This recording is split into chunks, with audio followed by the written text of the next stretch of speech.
আসসালামু আলাইকুম প্রিয় বন্ধুরা, আমরা আজকে আলোচনা করব জেন আয়ারের সংক্ষিপ্ত বাংলা সামারি তোমাদেরকে বলতে চাচ্ছি যেন তোমরা বিষয়টি খুব সহজে উপলব্ধি করে নিতে পারো। আশা করছি ভিডিওটি দেখার পর এটার মূল কথাটুকু তোমরা খুব সহজে বুঝে নিতে পারবে, তারপর প্রশ্নগুলো পড়তে তোমাদের ইজি হবে।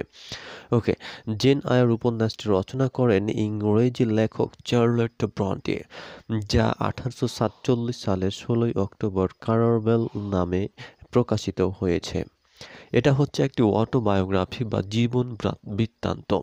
চার্লট ব্রন্টিকে the first historian of the private consciousness and Proust and Joyce লেখকদের মধ্যে সাহিত্যিক পূর্বপুরুষ, the literary ancestor of writers বলা হয়। গবেষকগণের মতে ঔপন্যাসিক চার্লট ব্রন্টি ব্যক্তিগত জীবনের সাথে জেন আয়ারের জীবনযাত্রার বহুল অংশে মিল লক্ষ্য করা যায়। উপন্যাস পাঠে মনে হয় চার্লট ব্রন্টি যেন জেনের মধ্য দিয়েই তার নিজের জীবন কাহিনী বর্ণনা করেছেন। উপন্যাসের শুরুতেই আমরা দেখতে পাই জেন আয়ার একজন 10 বছর বয়সী অনাথ শিশু, যে গেটসেইড এ তার মামি মিসেস সারাহ রিড এর বাসায় থাকত। তার মামি ছিল অত্যন্ত নিষ্ঠুর একজন মহিলা, আর জেন আয়ার ছিল তার দুই চোখের বিষ। মিসেস রিডের দুই মেয়ে, জর্জিনা রিড ও এলিজা রিড, আর এক ছেলে জন রিড। মায়ের মতো তারাও জেনকে ঘৃণা করত। এক্ষেত্রে জন যেন সবাইকে ছাড়িয়ে গিয়েছিল। সে সারাদিন সুযোগ খুঁজত কিভাবে জেনকে তুচ্ছ-তাচ্ছিল্য ও আঘাত করে তার জীবনটাকে বিষিয়ে তোলা যায়। এই বাড়িতে দয়া যদি কারো কাছ থেকে জেন পেয়ে থাকে, তাহলে সে হলো তাদের বাড়ির পরিচারিকা মিস বেসিলি। একদা একদিন জন পর্দার আড়ালে লুকিয়ে বই পড়তে দেখে জেনকে।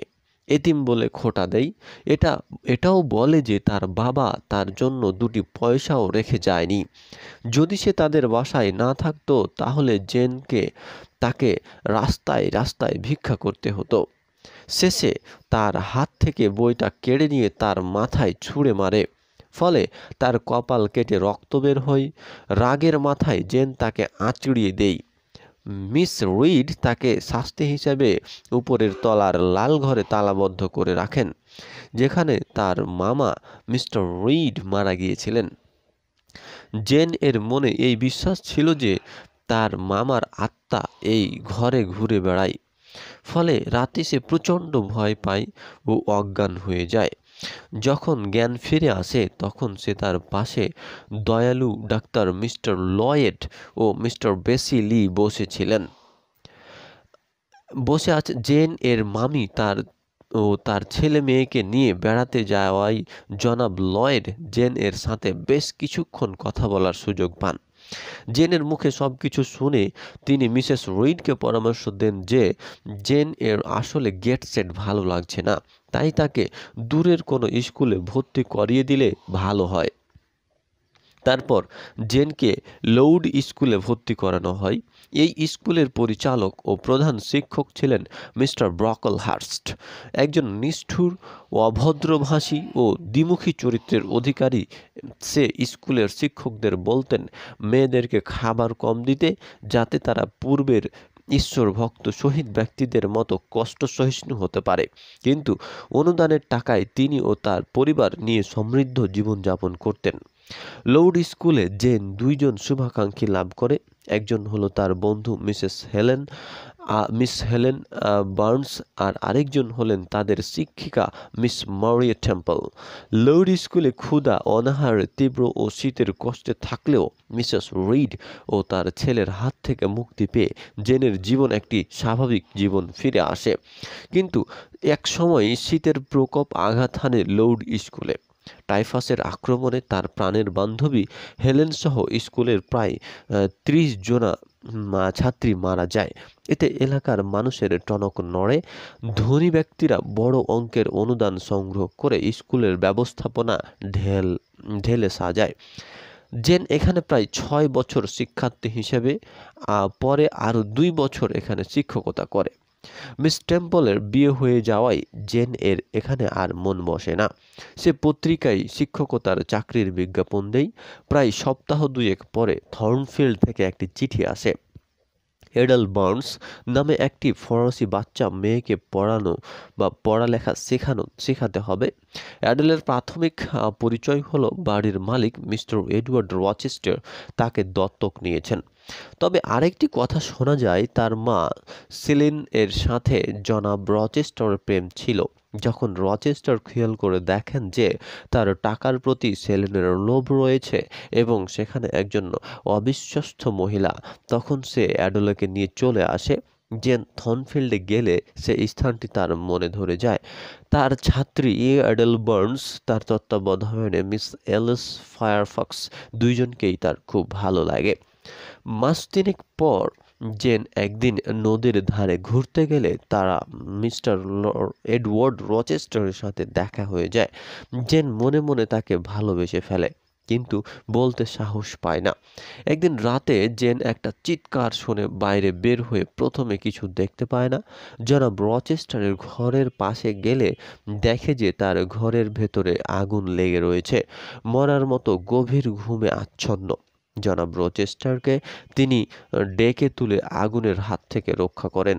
রচেস্টার জানায় আগুনটা সম্ভবত গ্রেসপুল নামে একজন লোক লাগিয়েছে, কিন্তু গ্রেসপুল বাড়িতে তার কাজ চালিয়েই যাচ্ছে দেখে জেনে বুঝতে পারল যে সেদিন রাতে জনাব রচেস্টারের ভেতরে পুরো কাহিনী তাকে জানায়নি। এরপর যখন জনাব রচেস্টার বাড়িতে ব্লান্সে ইনগ্রাম নামে একজন অর্থলোভী মহিলাকে নিয়ে এলেন, তখন জেন হতাশায় ডুবে গেলেন। একদিন রাতে জ্যামাইকা থেকে মিস্টার রিচার্ড ম্যানসন নামে একজন লোক এলো। তার উপস্থিতিতে জনাব রচেস্টার বিরক্ত হলেন, কিন্তু তার সাথে ঘরে দীর্ঘক্ষণ আলাপের পর একসময় খুশি মনেই তিনি ঘর থেকে বেরিয়ে এলেন। রাতের বেলা হঠাৎ চিৎকার শুনে বেরিয়ে এলো জেন। বাড়ির অন্যরা টের পায়নি। জনাব রচেস্টার জেনকে উপরের একটি ঘরে নিয়ে গেল, যেখানে মিস্টার ম্যাসন আহত অবস্থায় পড়েছিল। মিস্টার রচেস্টার তাকে বলল মিস্টার ম্যাসনের আঘাতপ্রাপ্ত শরীর স্পঞ্জ দিয়ে ধরে রাখতে। তিনি 2 ঘন্টার মাঝে ডাক্তার ডেকে নিয়ে আসলেন। রাত পোহাবার আগেই তিনি মিস্টার ম্যাসনকে ডাক্তারের বাড়িতে পাঠিয়ে দিলেন। এখানেও জনাব রচেস্টার জেনকে খোলাসা করে কিছুই বলেননি। কয়েকদিন পরে তাদের বাসায় মিস্টার রিডের পরিচারিকা বেশির স্বামী লিভেন আসে ও তাকে জানায় মিসেস সারাহ রিড তাকে দেখতে চেয়েছেন। তিনি এখন শয্যাশয়ী। জেন তখন 1 সপ্তাহের ছুটি নিয়ে গেটসাইডের দিকে যাত্রা করেন। মিসেস রিডের কাছে গেলে সে জানায় সে এখনও জেনকে ঘৃণা করে। আরও জানতে পারে জন রিড মদ আর জুয়ার মাধ্যমে নিজেকে ধ্বংস করে ফেলেছে। শেষবার এসে তার মায়ের থেকে সমস্ত সম্পত্তি লিখিয়ে নিতে চেয়েছিল। এর কিছুদিন পর লন্ডনে সে মারা গিয়েছে। 5ম সপ্তাহে মিসেস রিড জেনকে ডাকলেন। তাকে জানালেন তার এক চাচা আছে, নাম জন আয়ার। তার একটা চিঠি তাকে দিলেন, যেটা 3 বছর আগে মিসেস রিড পেয়েছিলেন। তিনি আরও বলেন তার চাচাকে তিনি জানিয়েছেন টাইফাস জ্বরে জেনের মৃত্যু হয়েছে। সেই দিন তার মামি মৃত্যুবরণ করেন। জেন থর্নফিল্ডে ফিরে আসে। জনাব রচেস্টার তাকে তার ভালোবাসার কথা জানায়। জেনের বিশ্বাস হয় না। তখন তিনি বলেন আসলে জেনের ভিতরে ঈর্ষা জাগানোর জন্যই মূলত ব্লান্সে ইনগ্রামকে এই বাড়িতে আনা হয়েছিল। যেদিন জেনকে প্রথম দেখেছিলেন সেদিনই তিনি তাকে ভালোবেসে ফেলেছিলেন। জেনও তাকে তার ভালোবাসার কথা জানায়। ঠিক হয় পরের মাসেই তাদের বিয়ে। বিয়ের আসরের তারা যখন শপথ নেবে, এ সময় মিস্টার রিচার্ড ম্যাসন ও আইনজীবী মিস্টার ব্রিগস এসে চিৎকার করে বলে যে জনাব রচেস্টারের একজন বউ আছে যার নাম হচ্ছে বার্থা ম্যাসন। মিস্টার ম্যাসন দাবি করে যে বার্থা ম্যাসনের ভাই। শুনে মিস্টার রচেস্টার তার দাবি অস্বীকার করে না। পরে তাদের সবাইকে তার বাড়িতে নিয়ে গিয়ে দেখায় যে বার্থা আসলে পাগল, যে ঘরের ভেতরে পাগলামি করছিল, এদিকে সেদিকে পাগলের মতো ছোটাছুটি করছিল। পরে রচেস্টার তাকে জানায় যে তরুণ বয়সে তার বাবা তাকে ধনী বানানোর জন্য তাকে এক ধনকুবের মেয়ের সাথে বিয়ে দিয়েছিলেন, যদিও তিনি জানতেন মেয়েটা আসলেই একজন পাগল। থর্নফিল্ডের চতুর্থ তলায় রচেস্টার তাকে বন্দি করে রাখতেন এবং গ্রেসপুলকে তার দেখাশোনার দায়িত্বে দিয়েছিলেন। আসলেই সেই রহস্যময় আগুন লাগার আসল কারণ ছিল বার্থা। কিছুদিন পরে মনের কষ্ট নিয়ে জেন প্রায় খালি পকেটে থর্নফিল্ডে ছেড়ে চলে যায়। পকেটে ছিল মাত্র 20 শিলিং। মার্স এন্ড এ পৌঁছালে তার পয়সা শেষ হয়ে যায়। ক্যারিজ থেকে নেমে খাবার ভিক্ষা করে, কিন্তু তাকে কেউ ভিক্ষা দেয় না। অবশেষে মুর হাউসে তার আশ্রয় হয়। জেন আয়ার নিজের নাম জেন এলিয়ট বলে তাদের কাছে পরিচয় দেয়। সেখানে সে বাড়িতে Mary Rivers, Diana Rivers, Saint John Rivers এর সাথে তার ভালো খাতির হয়ে যায়। জন রিভার্স ছিল একজন পাদ্রী। সে জেনকে মর্টন এর অবৈতনিক বিদ্যালয়ে চাকরি খুঁজে দেন। একদিন জন রিভার্স তাকে জিজ্ঞেস করে লেউডি স্কুলে জেন আয়ার নামে কাউকে সে চিনে কিনা। জেন আয়ারের চাচা জনাব আয়ার মৃত্যুর আগে তার জন্য 2000 পাউন্ড রেখে গিয়েছেন। 20,000 পাউন্ড রেখে গিয়েছেন। জেন তখন নিজের আসল পরিচয় দেয়। তার জন্য আরও বিস্ময় অপেক্ষা করছিল। জন রিভার্স হলো তার ফুফাতো ভাই ও বোন। জেন তাৎক্ষণিক সিদ্ধান্ত নেয় তিনি 15,000 পাউন্ড দিয়ে দিল তার আত্মীয়দের। যে এর অর্থ লাভ করার পর জন রিভার্স ভারতে একজন মিশনারি হিসেবে যাওয়ার সিদ্ধান্ত নেয় এবং জেনকে বিয়ের প্রস্তাব দেয়। কিন্তু জেন তার প্রস্তাবে রাজি হয় না, কারণ সে এখনও মিস্টার রচেস্টারকে ভালোবাসে। সে আরও ভাবতে থাকে। এক রাতে তার কাছে মনে হলো যেন মিস্টার রচেস্টার তাকে ডাকছে। তড়িৎ সিদ্ধান্ত সে থর্নফিল্ডে চলে যায় এবং সেখানে গিয়ে দেখে থর্নফিল্ড নামক বাড়িটি পুড়ে ছাই হয়ে গেছে।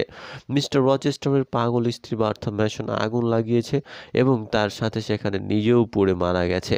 রচেস্টার তার পরিচারিকা ও কাজের লোকদের বাঁচাতে পেরেছেন, কিন্তু এর সাথে নিজের দৃষ্টিশক্তি ও এক হাতের কর্মশক্তি হারিয়েছেন। রচেস্টার তখন ফার্নডিনে ছিলেন। জেন সেখানে যান এবং অন্ধ অন্ধ ও এক হাতের কর্মশক্তিহীন রচেস্টারকে বিয়ে করেন। জেন যখন অটোবায়োগ্রাফি লিখছিলেন, তখন তারা দুজনের একসাথে 10টি আনন্দময় বছর পার করেছেন। স্কুল থেকে এডেলকে জেন বাসায় নিয়ে আসে। 2 বছরের মাথায় রচেস্টার তার এক চোখে কিছুটা আলো ফিরে পেয়েছেন ও তাদের সদ্যজাত সন্তানকে দেখার সৌভাগ্য অর্জন করেছেন। এই তো ছিল এই জেন আয়ারের বাংলা সংক্ষিপ্ত সামারি। এখন আশা করছি আপনি পুরো গল্পটি বুঝে গিয়েছেন।